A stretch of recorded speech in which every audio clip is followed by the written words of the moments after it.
विश्वविख्यात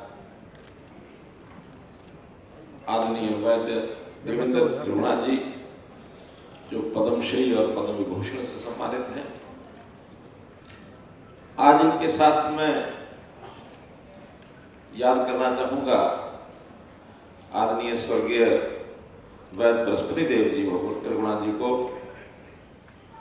इनके पूज्य पिताजी थे। मेरा उनसे बहुत पुराना संबंध रहा। 1984-85 से लगभग 38 वर्ष पहले मैं भी एक इलाज के लिए रोगी बनकर उनके पास गया था और मुझे याद है कि जो मुझे थोड़ी समस्या हुई थी उन्होंने ठीक कर दी थी। निजामुद्दीन के पीछे एक वैद्य की दुकान, मुझे किसी ने बताया, बहुत प्रसिद्ध वैद्य है। और जब वहां गया तो मुझे पता लगा कि मैं तो ऐसे ही सामान्य व्यक्ति को आ गया हूं, लेकिन कितने बड़े वैद्य हैं। उनका इलाज स्वयं उस समय के राष्ट्रपति, उस समय के उपराष्ट्रपति, उस समय के प्रधानमंत्री सब उनसे इलाज कराते थे। इतना बड़ा नाम था उनका। वैद्य जी से जब पिछली बार मिलना हुआ रोहतक में, तो किसी एक कार्यक्रम की चर्चा हुई। मैंने कहा ठीक है, मैं जरूर आऊंगा, लेकिन उस समय में वहां रोहतक में कार्यक्रम होना था, वो नहीं हो पाया। फिर कभी किसी अवसर पर आएंगे। और जैसे इस कार्यक्रम का निमंत्रण मुझे मिला, मैं आपको उसमें कोई अतिशोक्ति नहीं है मेरे कहने में, जब मैंने वैद्य देवेंद्र त्रिगुणा जी का नाम पढ़ा, मैंने कहा वो अवसर है मेरा,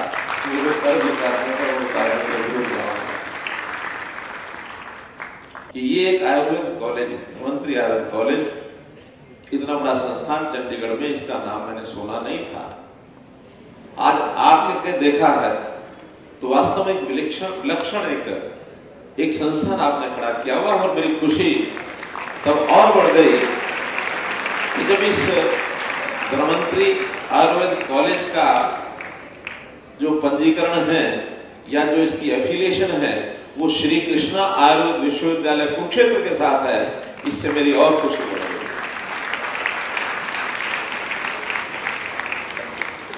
हमारे बीच में वैद्य राकेश शर्मा जी, जो प्रेसिडेंट हैं अखिल भारतीय आयुर्वेद महासम्मेलन के भी।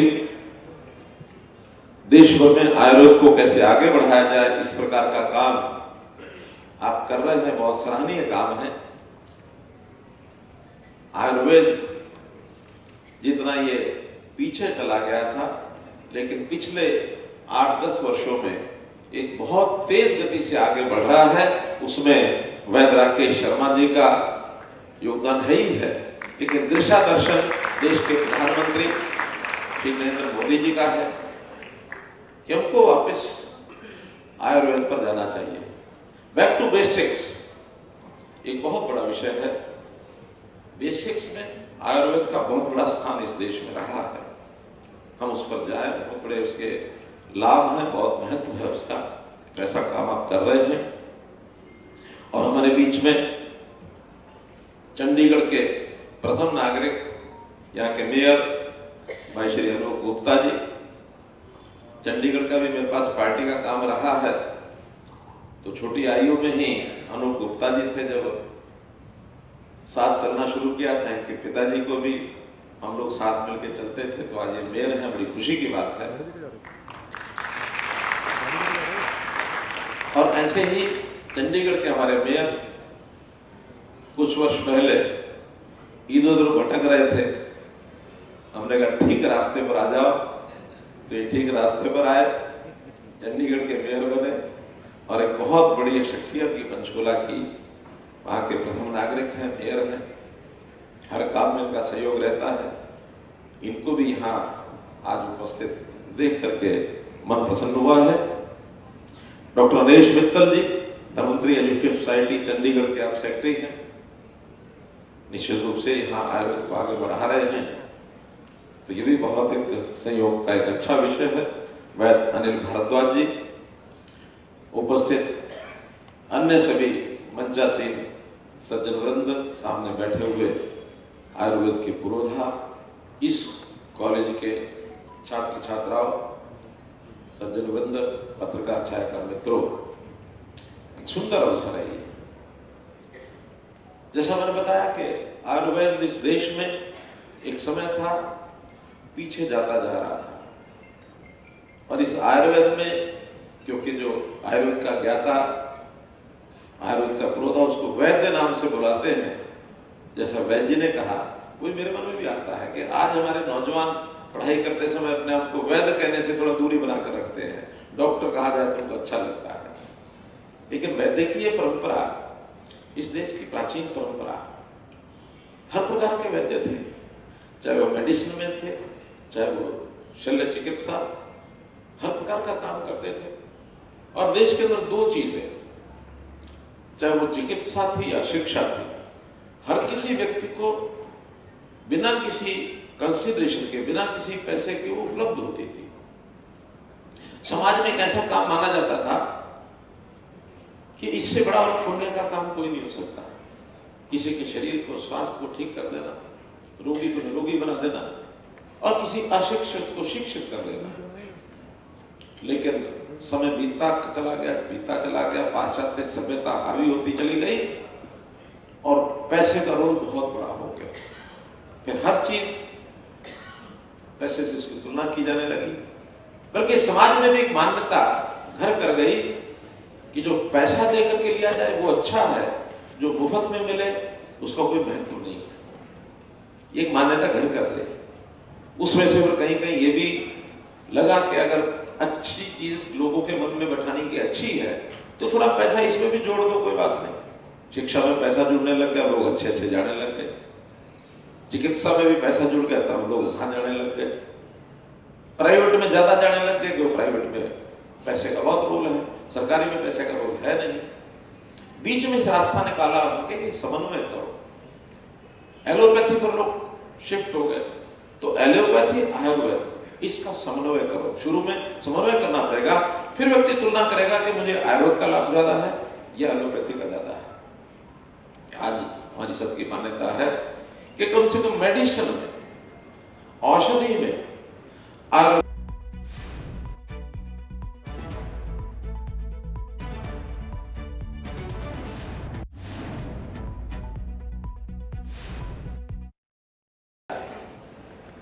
उसके लिए एक विशेष योजना बनाई है। हर गांव में पहले 2 एकड़ का एक पार्क कम व्यायामशाला ये बनाई जाए। लगभग 750 गांव में ये बन चुके हैं। उसी के साथ एक वेलनेस सेंटर आयुर्वेद का, आयुष का कहना चाहिए। आयुष में और भी विधियां आयुर्वेद के साथ आ जाती हैं। योगा भी आ गया, यूनानी भी आ गया, सिद्धा भी आ गया, होम्योपैथी भी आ गया। वो सब विधाएं लेकर के, और वहां एक वेलनेस सेंटर आयुर्वेद यानी एलोपैथी के भी हैं, लेकिन वहां बहुत सीमित मात्रा में ये सारी विधियां लागू की जाती है। यदि इसको आयुष के माध्यम बनाएंगे तो सब विधियां लागू हो सकती हैं। सबसे पहले श्री योगा को दुनिया में स्थान दिलाने वाले प्रधानमंत्री जी 21 जून को अंतर्राष्ट्रीय योग दिवस, कभी सोचा नहीं था कि इस योग को सारी दुनिया अपना लेगी। सारी दुनिया ने अपना लिया। तो योग को महत्व देते हुए, योग बड़ी प्राचीन विद्या है, विधा है, हमारे योगी एक से एक बढ़कर, लेकिन इसमें मैं जरूर श्रेय देना चाहूंगा जिन्होंने योग घर घर में पहुंचा दिया है, बाबा रामदेव। घर घर में योग पहुंचा दिया, और अच्छी कथा कहानियां सुनाकर, राष्ट्रभक्ति के गीत बोल के, राष्ट्रभक्ति के किस्से सुनाकर उन्होंने मैदान में निकाल लिए लोग। तो ये काम अब गांव में पहुंचाने के लिए हमने पार्क व्यायामशाला में एक योग के लिए एक स्थान बनाया। 2 या 3 कमरे का एक वेलनेस सेंटर ये हम खोलेंगे, जहां कोई एक वैद्य भी बैठे, और जहां पर जैसे डाइटिशियन, आहार विशेषज्ञ, इसको भी बैठाएंगे। चाहे उन्हीं लोगों को जो योग सहायक, योग शिक्षक है, उन्हीं को ट्रेनिंग देंगे क्या खाना क्या नहीं खाना, अपने शरीर के तासीर के हिसाब से, आयु के हिसाब से। क्योंकि जैसा हम कहते हैं हमारे यहां औषधि ही आहार है, औषधि आहार है। अगर औषधि को हम आहार के रूप में उपयोग करेंगे तो जितना शरीर को बल चाहिए बल के लिए, जितना अन्य शरीर के अंदर जितनी आवश्यक अवयव है, जितने उसके एलिमेंट्स चाहिए वो उसमें मिलेंगे। आपको हरी सब्जी खानी है कि आपको दाल खानी है कि आपको फल खाना है कि रोटी खानी, तो कौन से अनाज की खानी है। आज ये बहुत यानी हेल्थ कॉन्शियस लोग हुए हैं, इन चीजों पर वो फॉलो करते हैं, इसको इसके ऊपर चलने की कोशिश करते हैं। और अब तो ये और जरूरी हो गया कि जब कृषि क्रांति जो एक हरित क्रांति हुई, उसमें अनाज ज्यादा पैदा करो। देश में अनाज की कमी हो गई थी।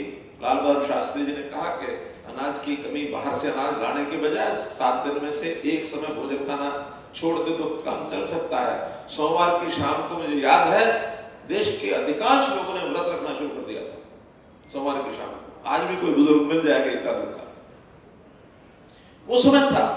लेकिन बाद में हरियाणा पंजाब का एक क्षेत्र हमारे किसान ने मेहनत की, नई विधाएं, अन्न भरपूर, देश के लोगों के पेट तो भरा ही भरा, विदेशों को भेजने लगे। जो इंपोर्ट करते थे उन्होंने एक्सपोर्ट करना शुरू किया। लेकिन एक दोष उसमें आ गया, हमने वो अनाज बढ़ाया केमिकल्स का यूज करके, फर्टिलाइजर्स, पेस्टिसाइड्स, जिससे अनाज की उत्पादकता, उत्पादकता बढ़ गई, गुणवत्ता कम हो गई। कम गुणवत्ता के कारण से शरीर में बीमारियां आने लग गई, कैंसर के रोगी बढ़ गए और तरह तरह के रोग लग गए। अब हमको यू टर्न करना है। यू टर्न करने में दोबारा से प्राकृतिक खेती को जाना है, दोबारा से ऑर्गेनिक, जिसको कह सकते हैं, एक विवाद चल रहा है ऑर्गेनिक प्राकृतिक, इसमें झगड़ा चल रहा है कौन सा करें कौन सा ना करें, तो वो अपने आप जिनको उसमें देखना वो देखेंगे। लेकिन हमको आहार कैसा चाहिए, इसका प्राकृतिक दृष्टि से जो आवश्यक है वही आहार हमको चाहिए। आज लोग चावल बड़े शौक से खाते हैं, गेहूं शौक से खाते हैं, लेकिन जो आहार विशेषज्ञ हैं उनका कहना है कि चावल और गेहूं कम करो। मिलेट ईयर इस साल में प्रधानमंत्री जी 2023 दुनिया भर में मिलेट ईयर के नाम से चल रहा है। मोटा अनाज खाओ, बाजरा खाओ, ज्वार खाओ और तरह तरह क्या क्या चना। तो इस प्रकार के भोजन का जो पहले लोग खाते थे, उनका शरीर उस नाते से हष्ट-पुष्ट रहता था, बलशाली रहता था। और चावल तो इसलिए भी हम डिस्करेज कर रहे हैं, प्राकृतिक दृष्टि से देखा जाए तो पानी बहुत कम होता जा रहा है। हमारे पानी का संकट, इसको दूर करना है। चावल में सर्वाधिक पानी लगता है सिंचाई के लिए। विशेषज्ञ बता रहे हैं कि 1 किलो चावल को पैदा करने में 3000 लीटर पानी लगता है। एक हमारे साइंटिस्ट तो ये जब खोज निकाली तो उन्होंने चावल खाना ही छोड़ दिया कि मैं इतना पानी बर्बाद कर रहा हूं चावल खाते। तो चावल कम करने के लिए हमने योजनाएं बनाई है और चीजें बुआई करो उसकी, जो शरीर के लिए भी लाभदायक हो, पानी भी बचे। ये निरंतर अनुसंधान होते रहे। तो इन अनुसंधानों के कारण से, जैसे मैंने कहा, हमारी प्राचीन विधि बैक टू बेसिक्स बहुत जरूरी है। हमने सभी जिलों में पंचकर्म केंद्र ये स्थापित किए हैं। हमने जिस प्रकार से देवरखाना झज्जर में एक बहुत बड़ा स्नातकोत्तर योग और प्राकृतिक चिकित्सा इसका केंद्र खोला है। अंबाला में भी एक राजकीय होम्योपैथी कॉलेज हमने खोला है। 9 जिले में राजकीय यूनानी कॉलेज और अस्पताल खोला है।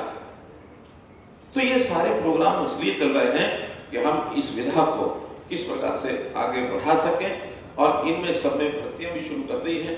आज योग शिक्षक, योग सहायक, आयुर्वेद के डॉक्टर्स, इनको हम आगे बढ़ा रहे हैं। बल्कि हमारा तो कहना है कि जो नीचे की इकाइयां हैं, प्राइमरी हेल्थ सेंटर्स, उनमें तो अधिकांश जगह पर आयुर्वेद के ही डॉक्टर्स को लगाएं। हमारे जो ये साथी आयुर्वेद के विद्या ले रहे हैं यहाँ इस कॉलेज में, चाहे वो स्नातक है या स्नातकोत्तर है, इन सब का भविष्य बहुत अच्छा है। बहुत अच्छा भविष्य है आप लोगों का कि आप एक बार आगे बढ़ेंगे। आगे आने वाला कल वो आयुर्वेद का ही है। आयुर्वेद के नाते से व्यक्ति की आयु दीर्घायु होता है, चिरायु होता है, सुखायु होता है, आयु बढ़ती है। नाम ही आयुर्वेद है तो आयु बढ़ाने का वेद है। आयु बढ़ाने का वेद अगर है तो ये सब चीजें, और हमने तो ये नामों से कई योजनाएं शुरू कर दी हैं। देश के प्रधानमंत्री जी ने, व्यक्ति अस्वस्थ हो गया, उसको इलाज की जरूरत है, गरीब आदमी का खर्चा इतना ज्यादा हो जाता है कि कई बार तो उसका घर उजड़ जाता है, कर्जे हो जाते हैं, घर बिक जाते हैं, छोटे मोटा सामान घर में वो बेच देता है, कर्जा ले लेता है। 5 लाख रुपया हर गरीब परिवार के लिए स्वास्थ्य बीमा मुफ्त में दे दिया है, मुफ्त। उसके बाद जब ये योजना शुरू हुई आयुष्मान भारत की, हमें लगा कि एक लेवल इसका भी इतना है, बहुत गरीब परिवार है, थोड़ा इससे ऊपर, अर्थात उन्होंने 10,000 रुपया महीने वाले आमदन को इसमें कवर किया, 1,20,000 रुपया साल का। हमने उसको बढ़ा के 1,80,000 कर दिया। परिवार पहचान पत्र बना के ऐसे परिवारों को हमने चिन्हित किया और चिन्हित करके उनको सबको कहा कि इनको भी कवर करेंगे। उसमें सरकारी हरियाणा, भारत सरकार के 15.5 लाख परिवार थे हरियाणा में, हमने उनको बढ़ा करके 29 लाख कर दिया, 13.5 लाख परिवार और जोड़ दिए। उसका खर्च हरियाणा सरकार करेगी। फिर कुछ लोगों का कि नहीं और बढ़ना चाहिए आगे, हमने एक योजना और बना दी कि इसमें प्रीमियम लेती हैं कंपनियां इलाज के लिए, लगभग 3,000 रुपया पर हेड का खर्चा आता है। हमने कहा 1,80 से लेकर 3 लाख सरकार जिसकी सालाना इनकम है, ऐसे 8 लाख परिवार, इनको आधा प्रीमियम 1,500 रुपया साल का, 5 लाख रुपए की सुविधा उनको भी दे दी है। तो ऐसे हमारे यहाँ 37-38 लाख परिवार इस योजना में कवर हो गए हैं। मोर देन 50%, 54% है। हमारी 70 लाख की परिवारों की संख्या है, तो उसमें 37 लाख परिवार इसमें हमने जोड़ दिए, ताकि किसी को स्वास्थ्य के नाते घर से पैसा कम से कम 5 लाख रुपए तक तो ना लगाना पड़े। इससे ज्यादा कोई इक्का दुक्का परिवार होंगे, उनकी सहायता करने को तो अलग से की जा सकती है। इसका नाम भी हमने चिरायु योजना रखा है।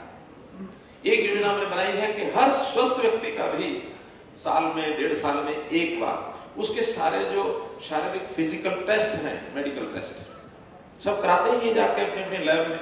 जब भी कोई डॉक्टर कहता तब हमने कहा डॉक्टर के कहने पर क्यों, आखिर गरीब परिवार को उसके हर सदस्य का 1.5 साल में एक बार, मैक्सिमम 2 साल में जितनी बार मतलब उसकी टर्न आएगी तो 2 साल बाद भी आएगी, इनके सबके टेस्ट फ्री ऑफ कॉस्ट ये हम कराएंगे। निरोगी हरियाणा इसका नाम रखा कि रोग प्रारंभ हुआ तो पता लगना चाहिए तुरंत। अगर एक बार पता नहीं लगा, लापरवाही हो गई, तो बीमारी बढ़ते बढ़ते कोई ऐसा स्वरूप ले ले जब नो रिटर्न की अगर बात आ गई तो फिर व्यक्ति को कोई फायदा नहीं है टेस्ट कराने का। क्रॉनिक डिजीज कई बार बन जाती है, प्रारंभ ही पता लग जाए। बहुत से बच्चों को छोटी छोटी बीमारियां शुरू में पता नहीं लगता, और हमारे इस टेस्टिंग में से बहुत ऐसे निकल के आ रहे हैं केस जिसमें प्रारंभिक बीमारियां वहीं पर पता लग जाती है। तो ये काम भी हमने यानी गरीब परिवारों के लिए शुरू कर दिया है। अब लगभग इसमें 4 लाख लोगों तक तो टेस्ट हो चुके हैं, लेकिन संख्या मैंने 1.25 करोड़ की है। हम इसमें आगे योजना बढ़ा रहे हैं। प्राइवेट लैब्स, प्राइवेट ऐसी संस्थाएं भी बहुत काम करती हैं, और जो प्राइवेट हॉस्पिटल है उनको भी एम्पैनल करके और इस विषय को हम आगे बढ़ाएंगे। मेरा तो आज मुख्य रूप से इतना ही कहना है कि हमारी जो विधि है, इस विधि को आगे बढ़ाने के लिए हरियाणा सरकार बहुत कुछ कर रही है, लेकिन आप जो कि इस कॉलेज के चाहे छात्र छात्राएं हैं, चाहे यहाँ का हमारा जो पढ़ाने वाले शिक्षक हैं, वैद्य हैं, वो सब इन विधाओं में अच्छे सुझाव दे सकते हैं कि और अच्छा क्या किया जा सकता है। आयुर्वेद के नाते आप जो सुझाव देंगे उसको हम लागू करेंगे, उसको लागू करेंगे। एक क्लैश, एक संघर्ष थोड़ा एलोपैथी का और आयुर्वेद का भी चलता है।